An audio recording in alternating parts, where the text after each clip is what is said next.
Olá, alunos e alunas! Para você que está aí no Acerte Concursos, hein? Já chegou mais cedo para a aula, beleza? Eu quero você com toda a disposição hoje, hein? O tema de hoje central é um tema bem relevante, classificação das constituições. Vem caindo bastante nas principais organizadoras, seja CESP, seja FCC, FGV, ESAF, enfim. Toda a atenção para esta classificação das constituições. Atenção para você ainda que me acompanha pelas redes sociais. Atenção para você que está aí nos livros que a gente traz para vocês, enfim. Para você que me acompanha. Aqui vai um recado. Se você ainda não está nas minhas redes sociais, vamos lá, WhatsApp 719-8491-1908.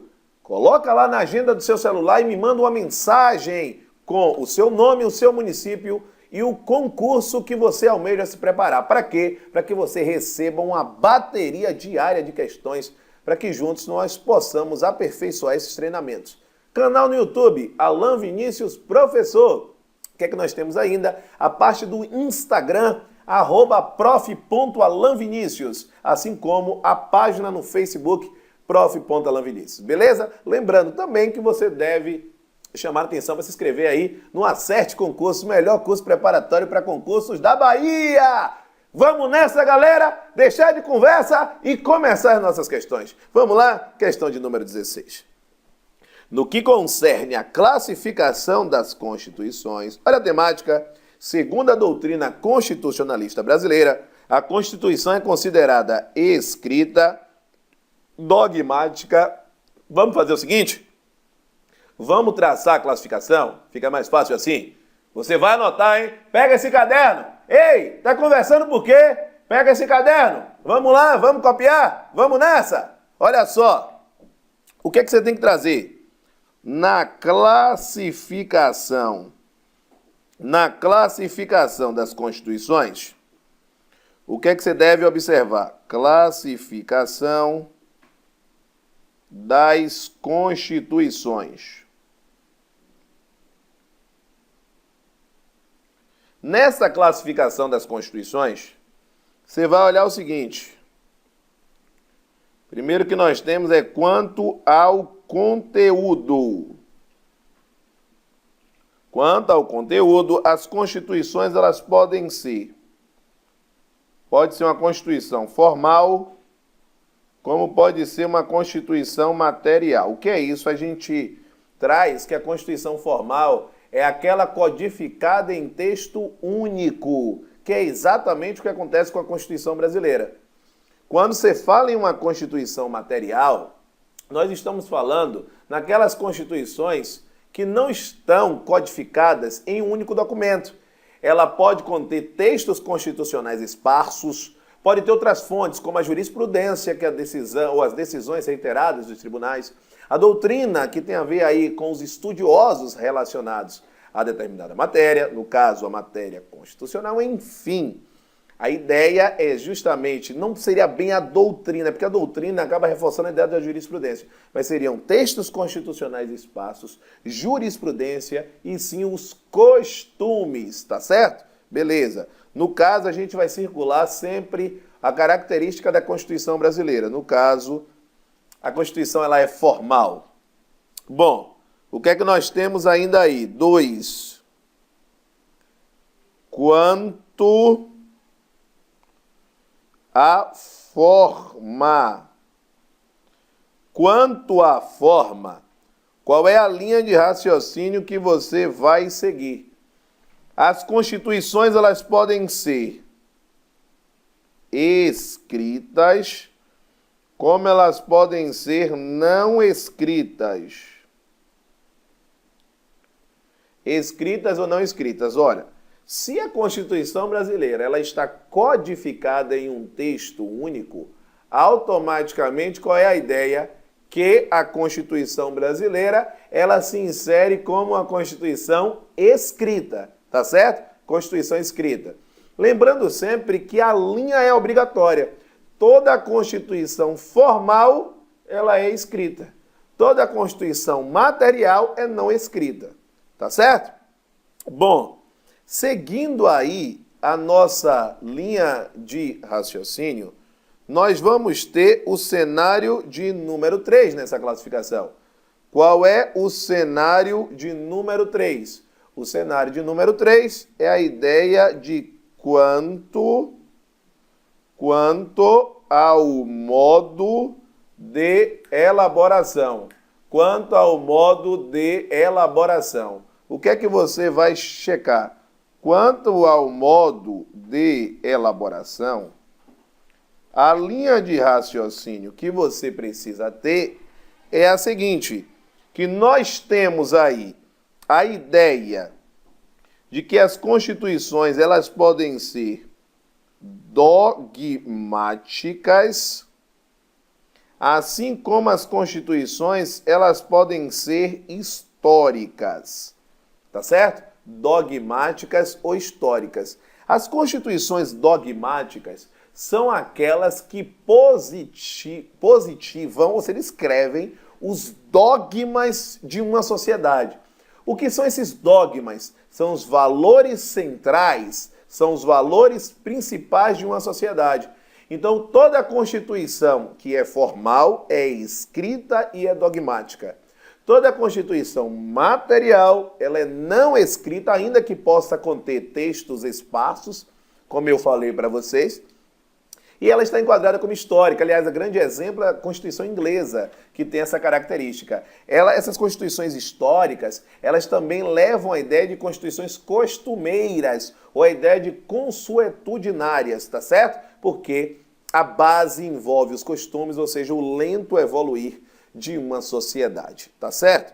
Seguindo ainda esta linha, nós vamos para a classificação de número 4. A classificação de número 4 é uma classificação quanto à estabilidade. É uma classificação quanto à estabilidade. Esta classificação quanto à estabilidade nos remete à ideia de constituições rígidas, de constituições flexíveis, rígidas, flexíveis, como existe a possibilidade de constituições semirrígidas, que também pode aparecer como semiflexíveis. Como é que eu vou saber o enquadramento? Muito simples. Qual é a ideia? O processo de alteração. Então, a estabilidade tem a ver com a alteração do texto da Constituição. As constituições rígidas são aquelas que possuem um meio, ou seja, um processo de alteração mais dificultoso, ou seja, mais difícil do que as leis corriqueiras, das leis infraconstitucionais, seja lei ordinária ou complementar. É o caso justamente da Constituição brasileira, que para ser alterada precisa da aprovação em cada casa do Congresso Nacional, seja na Câmara, seja no Senado, em 2 turnos, e quando eu falo 2 turnos, eu estou falando 2 turnos em cada casa, portanto 4 turnos, e para tanto eu preciso da aprovação de 3/5 dos votos dos respectivos membros, em cada casa e em cada turno. Então a Constituição brasileira ela se enquadra como rígida. A ideia contrária é uma Constituição flexível. Constituição flexível é aquela que tem o processo de alteração que é similar ao das leis comuns. Não é o caso da Constituição brasileira. E o que são constituições semirrígidas? Anotem aí, também podem ser chamadas de semiflexíveis. Essas constituições semirrígidas ou semiflexíveis, como é que elas aparecem? Elas estão subdivididas em um processo de alteração mais dificultoso e um processo de alteração menos dificultoso. Ou seja, uma parte é rígida e uma parte flexível. Isso aconteceu com a Constituição brasileira, a primeira delas, a Constituição do Império, a Constituição de 1824, tá certo? As constituições brasileiras, elas estão enquadradas como rígidas, mas é importante que você tenha essa noção de quando ela já foi semirrígida, tá bom? Seguindo aí a nossa linha de classificação, nós temos a classificação de número 5. Esta classificação de número 5 nos remete à classificação quanto a origem. Esta classificação quanto à origem, ela nos remete a constituições democráticas promulgadas ou ainda constituições denominadas de constituições populares. Essas constituições, elas advêm do que nós denominamos de Assembleia Nacional Constituinte. Assembleia Nacional Constituinte. Então, esta é a base de um cenário de constituições democráticas, tá certo? Bom, as constituições que não são democráticas são constituições outorgadas. Constituições outorgadas, gente, são aquelas impostas por um governante, tá certo? Elas são impostas. Então, elas seguem a linha contrária da ideia de uma democracia, beleza? Então, no caso, especificamente, eu acabei aí circulando quando não deveria, porque a gente só está circulando a característica da brasileira. Então, a Constituição brasileira, ela se insere como Constituição promulgada, beleza?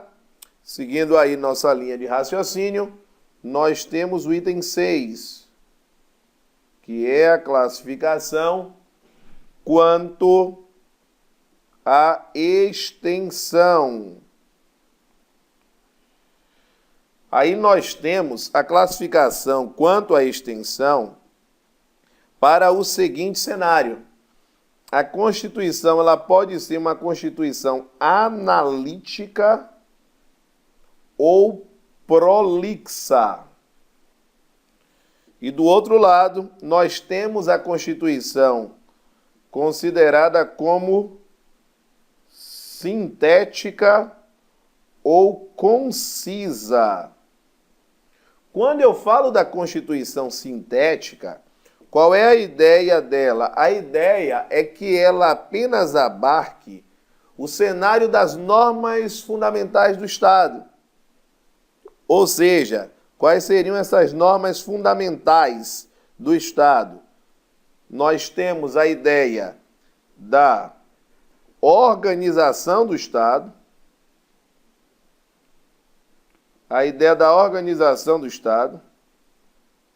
nós temos a ideia da organização dos poderes e nós temos o cenário do respeito aos direitos e garantias fundamentais. Só que quando eu pego a Constituição brasileira, eu gosto de citar bastante a presença do artigo 242 da Constituição, que fala sobre o ensino de história e fala sobre o processo de administração do Colégio Pedro II, que diz que vai estar na órbita federal e que está localizado na cidade do Rio de Janeiro. Veja só, gente, este cenário de norma é uma norma que é extremamente dispensável de estar no texto constitucional. Não é que ela não seja relevante em termos de saber em que ótica ou em que órbita, aquela administração estará inserida. Não é isso. Mas isso poderia estar numa lei, não precisava estar na Constituição. Então a Constituição, ela traz normas principais, que são essas, mas também traz normas secundárias. Pela existência de normas secundárias, nós vamos dizer que a Constituição brasileira, ela é analítica ou prolixa. Tá certo? E vamos chegar aqui ainda à classificação 7, que é uma classificação quanto à finalidade. Galera, essa revisão tá massa, hein? Tá massa, hein? Então aproveita essa revisão, hein? A classificação quanto à finalidade, ela nos remete ao seguinte, ela nos remete a uma classificação que pode ser de uma constituição denominada de dirigente ou de uma constituição denominada de constituição garantia. Constituição dirigente ou constituição garantia. A ideia é que na constituição dirigente nós tenhamos o seguinte cenário. A dirigente, ela traz que o constituinte está ali e ele vai efetuar o direcionamento dos programas de governo. Então, se ele vai direcionar os programas de governo, nós temos que a Constituição ela é dirigente, porque o constituinte ele determina como o legislador, como o governante vai se portar. O grande exemplo é o artigo 3º da Constituição, que traça os objetivos fundamentais. Já a Constituição Garantia é uma Constituição que surge, sobretudo, no momento do Estado pós-absolutista. E o grande objetivo aqui é a limitação do poder estatal. Este é o foco. Limitação do poder do Estado. Com isso, nós traçamos muito bem o cenário das classificações para que a gente possa seguir aí na resolução das questões. Vamos nessa? Questão 16. Na classificação, só chamando a atenção que no caso, mais uma vez, vou tirar aqui da Constituição Brasileira, ela se enquadra como dirigente. Então, a Constituição Brasileira, quanto ao conteúdo, ela é formal, quanto à forma é escrita, quanto ao modo de elaboração, ela é dogmática, quanto à estabilidade, ela é rígida, quanto à origem, ela é democrática. Nós temos ainda o processo atinente à extensão. Quanto à extensão, ela é analítica ou prolixa, e quanto à finalidade, ela vai se enquadrar como dirigente. Vamos lá. Então, a Constituição Brasileira, vamos lá, ela é promulgada, ela é rígida, ela é analítica e ela é formal, como a gente acabou de ver. Então, a letra A está correta. Vamos ver os erros das outras. É mais fácil você ir olhando a primeira de todos. Promulgada sim, outorgada não, promulgada sim, outorgada não. Então, a gente já eliminaria a B e a E. Depois a gente vem rígida sim, semirrígida não. Rígida sim, flexível não, semirrígida não. Mas a C já tinha sido eliminada, então com isso a gente já acharia a resposta por eliminação. Então analítica, sintética não, material não, formal sim, material não. Beleza? Então a questão 16, nós ficamos com a letra A. Questão de número 17. Pedro, estudante de Direito, disse ao seu professor que ler em um livro que a Constituição Brasileira era classificada como rígida. Perfeito. O enquadramento é como Constituição rígida. O professor explicou-lhe que deve ser classificada como rígida a Constituição que precisa ser observada por todos que vivam no território errado. Seja escrita, distinguida-se, portanto, das Constituições que se formam a partir dos costumes. Errado. Isso é uma falsa ideia que se tem, que as Constituições não escritas elas são mais fáceis de serem alteradas. Está errado. Elas não são mais fáceis de se introduzir o processo de alteração pelo seguinte, imagine que é uma Constituição não escrita e todo mundo segue. Então, ela é muito mais enraizada do que a Constituição escrita, que acaba sendo uma determinação do Constituinte que todos precisam seguir. Vincule todas as estruturas estatais de poder aos seus comandados. Não é isso que quer dizer rígida. Só possa ser reformada mediante processo legislativo qualificado, que é um processo de alteração diferente das leis comuns, mais complexo que o comum, perfeito. E não possa ser revogada por outra Constituição, nenhuma relação, ainda que haja uma revolução. Errado. Então, a questão 17, nós ficamos com a letra D. Vamos lá, galera, questão de número 18. Edilberto, advogado constitucionalista, idealizou um modelo constitucional com as seguintes características. Olha só, a primeira parte não poderia sofrer qualquer tipo de alteração, devendo permanecer imutável. Então, nós temos aqui a primeira parte. A segunda parte poderia ser alterada a partir de um processo legislativo qualificado. Ou seja, quando eu falo em segunda parte, eu estou dizendo que ela é rígida. E a terceira poderia ser alterada com observância do mesmo processo legislativo afeta a legislação infraconstitucional. Então, automaticamente, eu estou dizendo que na terceira parte, ela é flexível. Então, veja que eu tenho uma Constituição que uma parte não muda, que é imutável, uma parte o processo é qualificado e outra parte o processo é comum. Claramente, eu estou diante de uma Constituição que está enquadrada como semi-rígida, porque possui várias faixas relacionadas ao processo de alteração. Então, vamos lá. À luz da classificação predominante das Constituições, é correto afirmar que uma Constituição dessa natureza seria classificada como claramente uma Constituição semi-rígida. Beleza? Vamos lá, próxima questão. Questão de número 19. A Constituição do Estado de Direito X, recém-promulgada, dispôs que certas normas nela inseridas eram insuscetíveis de alteração. Então, a primeira parte, imutáveis. Outras poderiam, 2, ser alteradas com observâncias de processo legislativo ordinário.